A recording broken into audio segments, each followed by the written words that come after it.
Are you trying to optimize an antiviral assay, but keep observing high variability or low signal to background ratios? Then this video is for you. Already one tip: don't try optimizing all parameters at once. In this video, I'll show you all the tips and tricks I continue using since I started optimizing in vitro antiviral assays. First, we'll discuss three general principles. Second, we'll go over the critical parameters to optimize in an antiviral assay and in which order. Third, we'll discuss some less obvious parameters but well worth optimizing. Fourth, it's also important to discuss when to stop optimizing, meaning when is your assay optimized. And fifth, we'll go over common causes of variability in antiviral assays. First, the general principles. Number one is to design the assay as simple as possible. If you select an assay with as few steps as possible, you will by definition limit the sources of variability. The most simple design is to use inhibitor spotted plates, add cells and virus simultaneously, then incubate, and then use fluorescence readouts. It might not always be possible, but at least avoid any plate transfers or removal of medium from plates, and also avoid numerous addition steps. General principle 2 is to immediately optimize in the final plate, readout, or instrument format. Indeed, each format will require slightly different parameters, and thus re-optimization will be necessary if you don't immediately start with the final version. For plates, you will need to decide upfront whether you want to use 96, 384, or 1536 well formats. And of note, it might be initially useful to use transparent bottom plates to be able to see the cells and whether they are healthy during the whole duration of the assay. For readouts, obviously luminescent, high content, RT-qPCR or any other type of readout will require different incubation times, different MOIs, etc. Finally, for instruments, you may think that all fluorescence or all luminescence readers give the same output, but unfortunately that is not the case. So they will all differ in raw data, in signal to background ratios, and even in variability. So pick the final one from the start. General principle 3 might sound obvious, but better safe than sorry. It is to know your virus, as it will obviously influence assay design. In particular, you want to know whether the virus will block cell division, whether it is cytopathic, and if it will induce syncytia formation. Now moving to the critical parameters that should be optimized in an antiviral assay. First, optimize temperature and culture medium at which the virus replicates best. Here is an example of plate layout to optimize temperature. You will want to split the plates in two halves, one with cells only for the cell control and one with virus and cells for the virus control, and then span different temperature, in this example from 34 to 37 degrees Celsius. Once you've optimized temperature and culture medium, it's time to optimize cell number. Here there are two options. Either the virus blocks cell division, which is often the case, and if that's the case, the cells should be subconfluent at infection, or the virus does not block cell division, in which case the cells should be subconfluent at readout. If you don't know yet which incubation time you will pick for readout, just optimize for different incubation times. A useful link is shown below to have an initial idea of how many cells to start from. Third, optimize simultaneously multiplicity of infection, or MOI, and incubation time. For this, you will want to perform a checkerboard with MOI and incubation time. And unless the CPE is the readout of the assay, be careful to avoid any virus-induced cytotoxicity or cytopathy. I show you below a very easy example of checkerboard. So for each plate, you will want to divide it in 5 different areas, one for the cell control, and then 4 different MOIs. And then have 3 plates, for instance, to test 3 different incubation times, day 1, day 2, and day 3. Fourth, optimize readout. If your readout is fluorescence, you will want to optimize integration time and binning. If your readout is luminescence, you will want to optimize substrate type and volume, integration time, and binning. If your readout is RT-qPCR, you will need to optimize lysis protocol, lysate volume, primers and probe sequences, as well as PCR cycling protocol.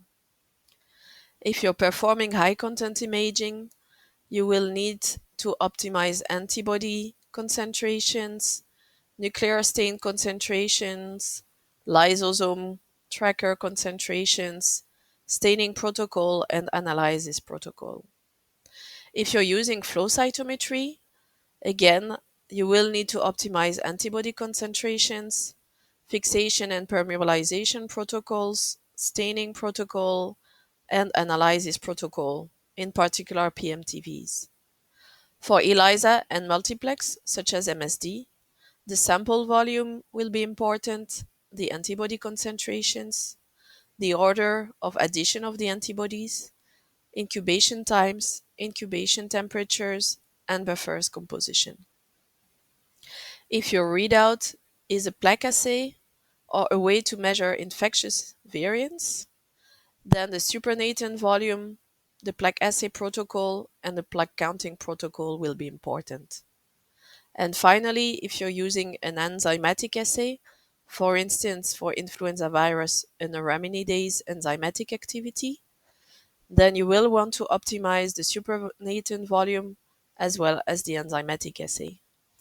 Here are a few product recommendations for readouts classically used in antiviral assays. If you're using a fluorescence readout, then the Acumen and Spark instruments are very good. For luminescence, I've got fantastic results with the Revity Steady Light Plus or ATP Light Plus reagents combined with either Vulux or Spark instruments. For RT-qPCR readouts, the Roche instruments have often displayed lower variability of temperatures over the plate. For high content imaging, I can certainly recommend the Yokogawa line of instruments. And for flow cytometry, the Becton Dickinson instruments. Now moving to some less obvious parameters, but which are well worth optimizing. Some reagents are unfortunately very expensive. So for instance, the Steady Light Plus or the NanoGlow. Thankfully, you can try to dilute them 1 in 10 or 1 in 25 or 1 in 50 in PBS prior to substrate addition. In my hands, signal to background and Z-score were always very good even at those dilutions. Finally, don't forget to optimize the analysis protocol. So how will you analyze and obtain EC50s or EC90s once you have the raw data? Will you use raw data or log transform data? Will you calculate absolute or relative EC50s or EC90s? These are very important considerations. And for these, I invite you to watch 2 videos I've already made on these topics. You will find the links here. Now moving to a very important topic as well. When do you know that your antiviral assay is sufficiently optimized? For that, you will want to use the Z-prime score. For those who already know what the Z-prime score is, just skip to the next section. For the others, here is a brief explanation. As a reminder, each antiviral assay should at least contain 10 repeats of virus control and cell control. So the virus control is cells plus virus without inhibitor, and it represents 0% inhibition of viral replication, while the cell control contains cells only, so without virus and without inhibitor, and corresponds to a full inhibition of viral replication. From these 10 repeats, you will want to calculate on one hand the mean and on the other the standard deviation of both virus control and cell control. And from there, calculate the Z' score. So here is the formula. The Z' score equals 1 minus the ratio of 3 times the sum of the standard deviations for virus control and for cell control, divided by the absolute value mean virus control minus mean cell control. So here, the upper part with the standard deviations corresponds to the data variability. In a normal distribution, as you can see below, more than 99% of all the values will occur within 3 times the standard deviation, while the denominator below corresponds to the dynamic range, so mean virus control minus mean cell control. And we use the absolute value if one is higher than the other or the other way around. So the Z-score corresponds or compares on one hand the variability to the dynamic range of the assay and needs to be sufficiently high. The Z-score can take different values. Its maximum is 1, while its minimum can actually be minus the infinite. So an ideal assay has a Z prime score of 1, meaning no variability independently of the dynamic range. A Z prime score between 0.5 and 1 indicates a robust dynamic range with an excellent separation between virus control and cell control despite their variability. So you will want to have Z prime score values higher than 0.5 and up to 1, of course. If the Z prime score is between 0 and 0.5, it means that the assay is suboptimal and should not be used, but needs additional optimization to boost virus control over cell control ratio, so signal to background ratio.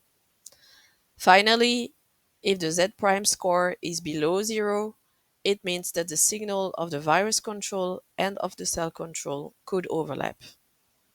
So for sure, additional optimization is necessary. Now moving to the last part of this video, which lists common causes of variability in antiviral assays. So here you have two options. Either you measure a high standard deviation and high variability in the cell control, in which case it often indicates a problem with the cells, or you measure a high standard deviation and high variability in the virus control, in which case it often stems from a problem with the virus. First, troubleshooting cell control variability. This might come from a number of issues. First, the cells might be unhealthy. They are either dying or poorly metabolically active. If that's the case, try the following mitigations. First, obtain cells from a reliable source and not just from the lab next door, where the passage history or the origin might not have been recorded properly. I actually advise you to start from a commercial source. Second, establish proper master and work cell banks. I mean that from the vial that you obtain commercially, you first make a master cell bank, which you don't use anymore. From that master cell bank, you make a second work cell bank from one of the vials, and you first use all that work cell bank in every of the assays you need to perform before taking another tube of the master cell bank. In that way, you will avoid accumulation of mutations and strange behavior of the cells. Third, the thawing process might be too aggressive, so do check that. Also, fourth, I strongly advise you to use a uniform splitting history. So I mean splitting the cells every time, every week, on the same days with the same dilution. And do record every time cell number and viability percentage over time. This will allow you to quickly detect a potential issue. Another important one is to use cells up to maximum passage 30. I've unfortunately seen examples where the cells were used up to 50 or even 60, and then they simply start accumulating too many mutations and behave strangely. Another common source is mycoplasma infection. So do check regularly that you don't have any, for instance, once per month. And finally, your trypsinization protocol might be too long or too aggressive. This is obviously only for adherent cells. Another common source of variability in the cell control are cell aggregates. So here mitigation strategies could be that the trypsinization is too short. Of course, this is again for adherent cells, but then you just have clumps instead of single cells. So besides optimizing the trypsinization, you may want to run the cell suspension through a zero point 0.7 micrometer filter to ensure that you have single cells. Finally, you may have edge or row effects. If that's the case, you may want to try calibrating your multi-channel or cell dispenser, and also don't stack plates on top of each other in the incubator. Instead, place them one at a time, and you can also try a closed tray with a humid tissue. I show you here an example of such a tray as well as the reference to buy it. Now moving to troubleshoot virus control variability.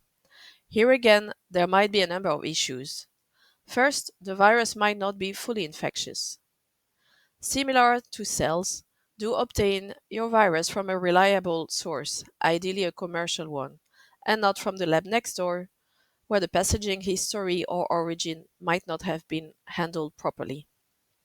Establish proper master and work virus banks, starting from low MOI to avoid as much as possible DI particles. I also advise you to perform regular sequencing to check that no major mutation has been accumulated. The sewing process might be a bit too harsh. If that is the case, you first place, like for cells, the virus aliquot in the water bath and then immediately after sewing on ice until infection. Some viruses lose infectivity during cryopreservation, for example RSV. If that's the case, you may want to prepare your virus banks by freezing the virus in the presence of 20% sucrose. This will protect the virus during the whole cryopreservation time. Do use single aliquots, so no freeze-thaw cycles unless you've double-checked that this does not impact the infectivity. Finally, you may have a bit too much serum during the infection. Serum contains a lot of proteins, a lot of substances that might just bind to the virus and hinder its infectivity. If that's the case, try reducing serum concentrations during infection. Second, virus can also form aggregates. I've especially seen that for non-enveloped virus. If that's the case, you may want to vortex the virus prep thoroughly before infection.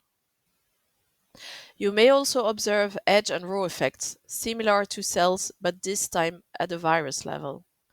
If that's the case, same mitigation strategy as for cells, so do calibrate your multi-channel or cell dispenser and don't stack plates on top of each other in the incubator. Place them one by one in a closed tray with a humid tissue.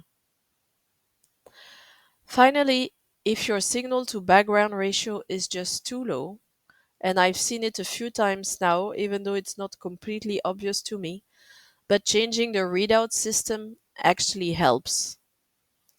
I've seen it in the case of luminescence assays, where the Reviti steady line plus line of products performs much better than many others I've tested.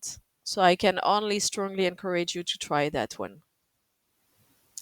Alright, I've shared all the tips and tricks I still use to optimize antiviral assays. In conclusion, assays should be as simple as possible. Remember to start optimizing directly in the final plate, readout, and instrument format, and optimize first temperature and cell culture medium, second cell number, third MOI and infection incubation time simultaneously, and fourth readout and analysis protocols. Two other important points is that after the optimization comes the validation. This is also a very important step together with asset trending.